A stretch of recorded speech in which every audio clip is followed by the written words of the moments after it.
I gotta say, silver had a pretty good day today. I hope you enjoy this display as we talk about what's coming your way as we explore.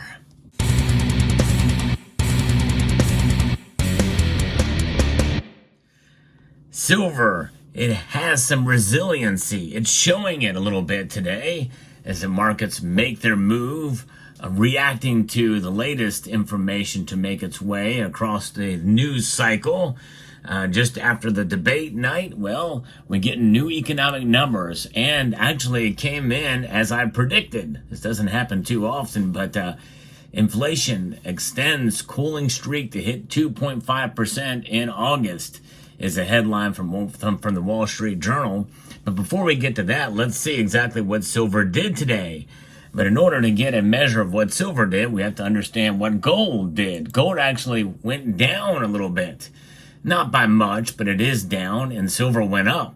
That doesn't happen too often, so it is noteworthy to see as gold has dropped $4.30 an ounce.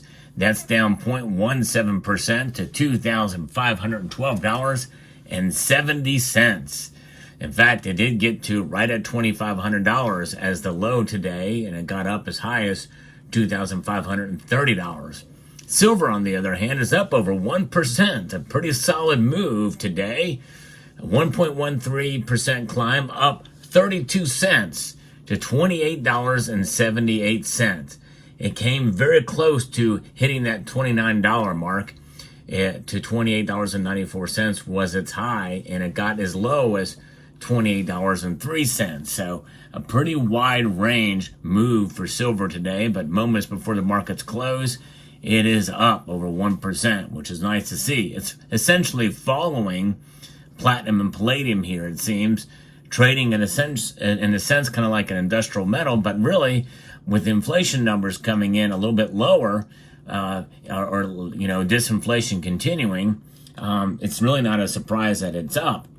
One way we can tell is to compare it to other base metals, and it's somewhat of a mixed bag as the other base metals are down, save for nickel, and nickel is up slightly. And remember, the other base metals are priced by the pound or by avodoporous ounces, whereas precious metals are priced in troy ounces. So that is what we're seeing here. Palladium actually surprised us. It's up almost 5% today, up $46. So this is where it's at. The core index is 3.2. Overall is 2.5% as inflation has eased in August to new 3-year lows, which tees up the Federal Reserve to begin gradually reducing interest rates. And we look at that and see what Bloomberg is reporting. Gold has fallen after a key economic report showed underlying U.S. inflation unexpectedly picked up in August month over month as housing costs accelerated, lowering the possibility of an outsized Federal Reserve interest rate cut next week. So there's a couple different measures of inflation here. The so-called core consumer price index, which excludes food and energy costs, increased 0.3% from July and 3.2% from a year ago. According to the Bureau of Labor Statistics figures showed, economists see the core gauge as a better indicator of underlying inflation than the overall CPI. Treasury yields pushed higher while the dollar paired early losses after the print. But the dollar index is actually up today, and bullion whipsawed in response before edging lower. So yes, and that's indicated by some of the numbers that we showed there with gold and silver as well. Swap traders now nearly erase bets on a jumbo rate cut by U.S. Central Bank this month. Lower rates typically benefit non-yielding bullion. Policymakers have said their focus is now more on the risk of the labor market, given price pressures have largely come down from the pandemic peak. Remember, with the jobs, they overestimated 818,000 of those, which is the largest underestimation or overestimation in the history of the statistics the BLS has given to us, with emphasis on the B and the S, hence the name, the Chefs that Cook the Books Club. They can manipulate things, and, the price of everything is manipulated to some extent or another. And because this is manipulated by the Federal Reserve. And even though it's a 2.5%, what is the target? 2%. But there was a time early on when inflation was, quote, transitory, and they realized it was not as transitory as they thought, when they would have been okay with 2.5%. And they will be okay with it because they're going to lower interest rates by a quarter point, at least. What does the CME Fed Watch tool tell us? We're looking at it right now, and it has increased dramatically for the quarter point rate cut, which is a 500 to 525 basis points here. That target is what they're looking at, with 85% of participants saying that's what's going to happen, with only 15% saying a half point cut. But if you go all the way out and scale through the year, the next year, it's all rate cuts from here, folks. The pivot will begin in a matter of a week. So Reuters is also reporting on this as well. I referenced a piece from them as gold prices have fallen Wednesday as the dollar and treasury yields firmed after U.S. inflation data prompted investors to scale back expectations of this oversized rate cut, which means that the prices pretty much are baked in. And we're not going to see much movement in gold or silver. In fact, we may not even see $30 silver when this actually does happen. But its move today is pretty amazing. And why is it amazing? Well, because the dollar index is up. That's right. The dollar index is up today, and silver prices are up today. And that has just happened here. Like I said, with this whipsawing occurrence here is something that we should notice. It is up, marginally, but it's up 101.71.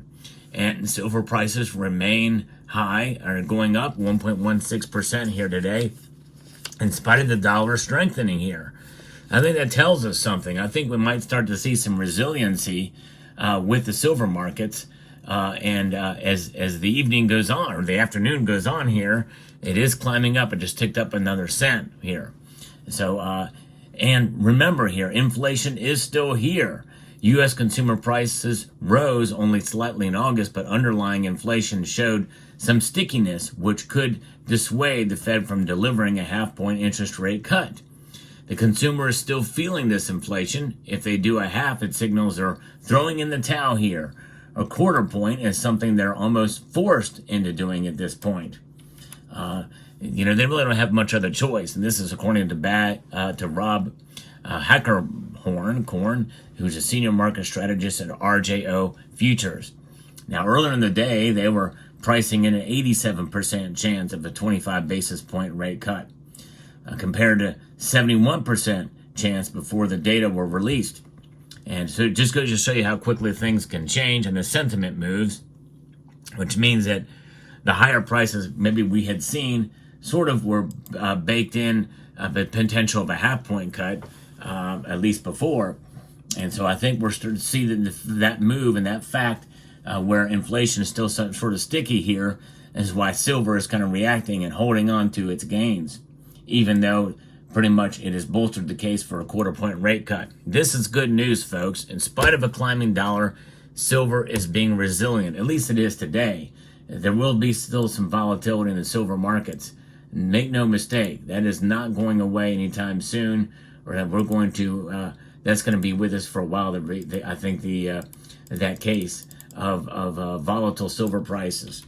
It's the name of the game, especially in an election year. There's so many different things that are going on in the world today. It should be expected that we're going to see movements one way or the other for a myriad of different reasons. Economic data being just one of those. Because remember, after this rate cut, we're going to see another one in November. How big that one will be determinant as to exactly what gold and silver are going to be doing for the rest of the year, which may not be as dramatic as I had predicted. In other words, we may not see that $35 silver. I'm less and less confident that that's going to occur now. That shift is based off of what I've read from a large bank, but other factors as well are playing a role in that. And I know people say don't pay attention to what the large banks say, but the truth, wherever it comes from, and the analysis that's behind it, no matter what it is, I think we should take into account. I like to look at all sorts of information, no matter where it is and where the truth comes, to be able to make a determination. I like to be as realistic about silver as possible, And I think it provides a better service to you, the viewer, if I am more realistic and more tepid in my response for silver's price, because, you know, we don't want any rash decisions as far as being made in terms of purchases with some hope that silver's going to skyrocket in price. Now, it is quite possible that it could, and if it happens while I'm being very, low key in my predictions, well, you might get mad at me. Well, Sal, you said the silver was not going to go to $35 an ounce. And look what happened. It climbed up to $38 an ounce. You know, I could be very wrong that that's going to happen, but that's much less likely to happen than not. I'd almost be willing to bet money on that. In fact, I did make a bet with somebody that said that silver was going to go to $40 an ounce. And that's less and less likely now, too. I don't think that's going to happen. But I don't even think $35 an ounce is going to be a possibility. But like the Bob Habercorn has said, inflation is still here, and they are giving up on it to some extent. Markets, what they're now saying is a high percentage that think that it's going to be a 25 basis point cut. The Fed will lower interest rates by this 25 basis points each of the 3 remaining policy meetings in 2024. So that's 3/4 of a percentage point that'll be coming, which means that later in the year we might just start to see gold and silver prices pick up, and maybe even silver more so than gold. Who knows? Although I did post a video this morning that I encourage you all to see about how there's still a lot of room for gold to move up. We're talking about $3,000 gold, and silver will directly benefit from that. And so there is a chance and possibility that could happen even soon if everything works out as I discussed in that video. So I hope you will check that video out. So there it is. So it is the dollar index. Despite it going up, silver has climbed as well. You don't see that too often, and that just happened not too long ago. Let me know what your thoughts are in the comment section down below. Hope you found this video informative, insightful, and educational.